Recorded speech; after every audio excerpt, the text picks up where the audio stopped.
శ్రీమాత్రే నమ. జై గురు దత్తాత్రేయ నమ. ఈ వీడియోలో మనం నవంబర్ 15 నుంచి 23 మధ్యలో జరగబోయే వార ఫలాలు మీనరాశి వారికి ఏ విధంగా ఉండబోతున్నాయి అని పరిశీలిస్తే, మరి మీనరాశి వారికి మరి భాగ్యస్థానంలో ఏర్పడినటువంటి బుధాదిత్య యోగం ఇది విద్యార్థులకి ఉన్నత విద్యా అవకాశాలు, విదేశ ప్రయత్నాలు ఫలించే విధంగా అవకాశాలు ఎక్కువగా ఉన్నాయి. అలాగే ఎవరైనా ప్రభుత్వ ఉద్యోగం కొరకు ప్రయత్నం చేస్తున్న వారికి ఈ యొక్క స్థితి కూడా అనుకూలించే అవకాశం ఉన్నది. బట్ ఏదైనా మీ ప్రయత్నాలు తొందరగా ఫలించే అవకాశం ఉంది. అలాగే ఎక్కువగా ఈ రాశిలో ఉన్నవాళ్ళు పుణ్యక్షేత్రాలు దర్శిద్దామనే ఆలోచన తప్పక నెరవేరే అవకాశం ఈ బుధాదిత్య యోగ ప్రభావం వల్ల జాతకుడికి ఏర్పడే అవకాశం ఉంది. అలాగే వ్యక్తిగతంగా మీలో ఉన్నటువంటి నైపుణ్యం చాలా పెరుగుతుంది. గతంలో కన్నా ఎక్కువగా మీరు తీసుకునే నిర్ణయాలు సక్సెస్ అయ్యే అవకాశం ఉంది. ఇది ఎక్కువగా ఉపాధ్యాయ వృత్తిలో ఉన్న వాళ్ళకి, న్యాయవాది వృత్తిలో ఉన్న వాళ్ళకి సహకరించే అవకాశం ఉంది. ముఖ్యంగా ఈ బుధాదిత్య యోగం పైన, అలాగే బుధుడు పైన గురువు యొక్క దృష్టి ఏర్పడడం కూడా జాతకుడిలో ఉన్నటువంటి తెలివితేటలకి, అతని ప్రతిభకు తగిన గుర్తింపు రావడం జరుగుతూ ఉంటుంది. సో ఈ యోగం బాగుంది. అలాగే విద్యార్థులకి ఒక మంచి గురువు లభించడం వల్ల మీలో ఉన్నటువంటి తెలివితేటలకి మంచి గుర్తింపు రావడం జరుగుతుంది. ఇక ఆ విధంగానే చతుర్థ స్థానంలో శుక్రగ్రహ సంచారం, దశమ స్థానంలో ఈ శుక్రగ్రహ సంచారం జాతకుడికి కంపల్సరిగా, మరి అలాగే తృతీయ దశమాధిపతుల మధ్య ఏర్పడిన పరివర్తన యోగం కూడా జాతకుడికి ఉద్యోగం మారడానికి తగు విధమైనటువంటి మార్గం కనబడుతుంది. సో ఈ సమయంలో జాతకుడు తను చేస్తున్నటువంటి ఉద్యోగం నుంచి వేరే ఉద్యోగం మారడం, అది చాలా వరకు జాతకుడికి ఫేవర్గానే ఉండే అవకాశం ఉంది. అభివృద్ధికరంగా ఉండే అవకాశాలు కూడా ఉన్నాయి. ఎక్కువగా ఈ మీనరాశి ఎక్కువగా ఆధ్యాత్మిక రంగంలోనూ, ఎండోమెంట్సు, న్యాయవాద వృత్తి, స్కూళ్ళు, ఆశ్రమ పాఠశాలలు, ఇటువంటి వాటి మీద ఎక్కువగా వీళ్ళ యొక్క ఉపాధి అవకాశాలు కనబడుతుంటాయి. చాలామందికి ఏంటంటే ఎక్కువ శాతం తాను పుట్టినటువంటి రాష్ట్రంలో కాకుండా వేరే రాష్ట్రంలో కానీ, వేరే దేశంలో కానీ బాగా స్థిరపడే అవకాశం ఉంటుంది. సహజంగా ఇది వ్యయరాశి అవటం వల్ల వీళ్ళ యొక్క గుర్తింపు సొంత ప్రాంతంలో పెద్దగా రాదు.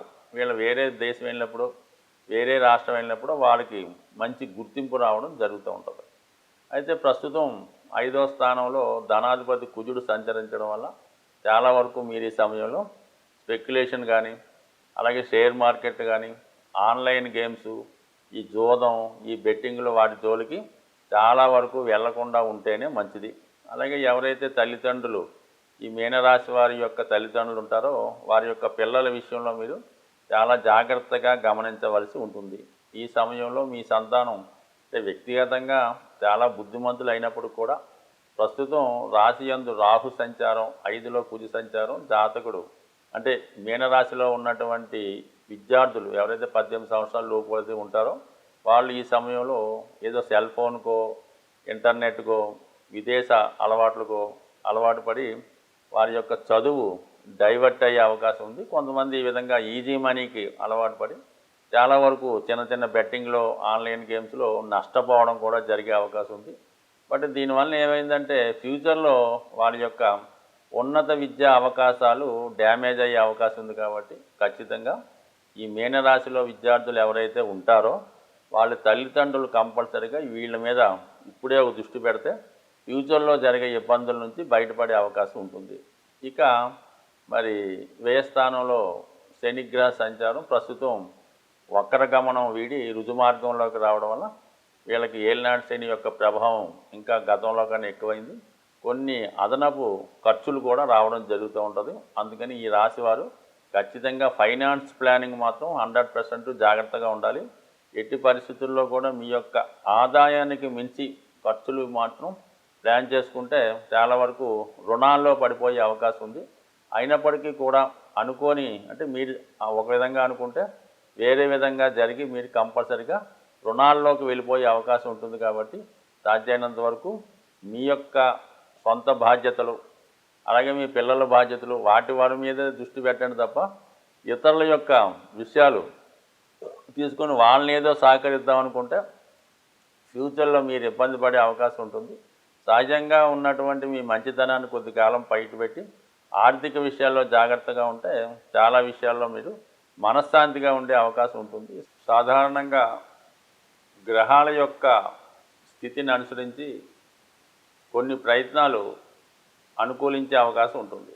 మరి ప్రస్తుతం కుజగ్రహం నీచ స్థితిలో ఉన్నప్పటికీ కూడా సహజ చతుర్థ స్థానంలో ఉండడం వల్ల చాలా వరకు భూముల యొక్క స్థిరాస్తుల యొక్క విలువ స్థిరంగా ఉండే అవకాశం ఉన్నది. ఆ కారణం వల్ల ఎవరైతే సొంత గృహం కొరకు ప్రయత్నం చేస్తున్నారో వాళ్ళకి రాబోయే 3 నెలలు చాలా అనుకూలించే అవకాశం ఉంటుంది.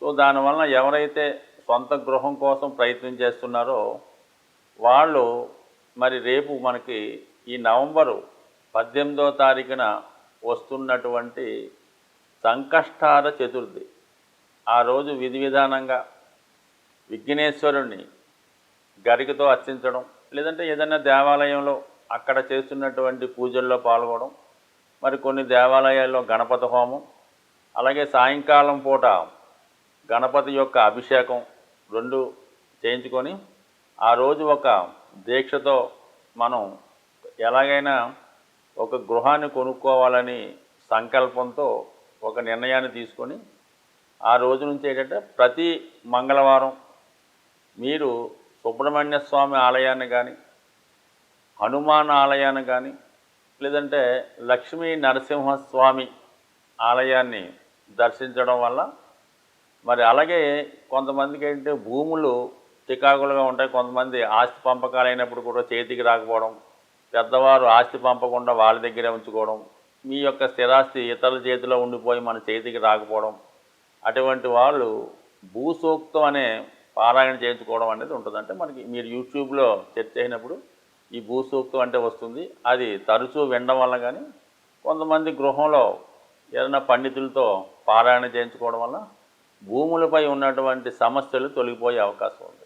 అలాగే ముఖ్యంగా స్త్రీలు ఎక్కువగా స్త్రీలకు ఏంటంటే మరి అద్దిల్లో ఉండి ఇబ్బంది పడటం కన్నా ఏదైనా చిన్నదైన సొంత ఇల్లు కావాలని కోరుకున్న వాళ్ళకి వాళ్ళు ప్రతిరోజు కూడా ఈ కార్తీక మాసం ఎలాగా ప్రతి వాళ్ళు కూడా సాయంకాలం పూట ఇంట్లో దీపారాధన చేస్తుంటారు. కాబట్టి మరొక ప్రశాంతమైనటువంటి సాయంకాలం చక్కగా మొదలు పెట్టాలి. ఏంటంటే మణిదీప వర్ణన అనే ఇది కల్పం ఒకటి ఉంటుంది. అది ఒక పూజా విధానం. అంటే మణిదీప వర్ణన అనే అంటే మన లలితా సహస్రనామంలాగా అది కూడా అమ్మవారి యొక్క గృహాన్ని వర్ణించే విధంగా ఉంటుంది. అది మీకు యూట్యూబ్లో దొరుకుతుంది, పుస్తకాల రూపంలో ఉంటుంది.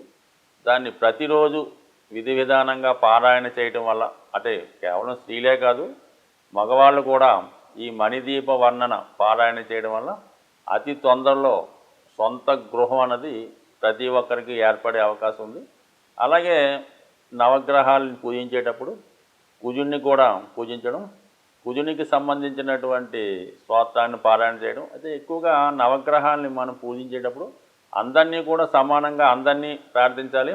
అన్ని గ్రహాలకు సంబంధించినటువంటి స్తోత్రాలను కూడా పారాయణ చేయాలి. అంటే కొంతమంది పర్టికులర్గా శని భగవాన్ని, పర్టికులర్గా రవిని పూజ చేస్తారో ఆ విధంగా కాకుండా 9 మందిని సమానంగా పూజిస్తూ మీరు ఎవరి కొరకైతే ఆరాధిస్తున్నారో వారిని ప్రత్యేకంగా ఒక 18 సార్లు 40 సార్లు ప్రార్థించి మళ్ళా ఆ 9 గ్రహాలని మళ్ళా పూజించడం వల్ల ఆ గ్రహాల యొక్క అనుమతితో పర్టికులర్గా మీకు కుజగ్రహ అనుగ్రహం లభించే అవకాశం ఉంది. కాబట్టి ఇది ఏదైనా ఒక పూజ అన్నది విధి విధానంగా పద్ధతిగా చేయడం వల్ల అది నమ్మకంతో చేయడం వల్ల ఖచ్చితంగా మీ యొక్క సంకల్పం నెరవేరే అవకాశం ఉంటుంది. స్వస్తి.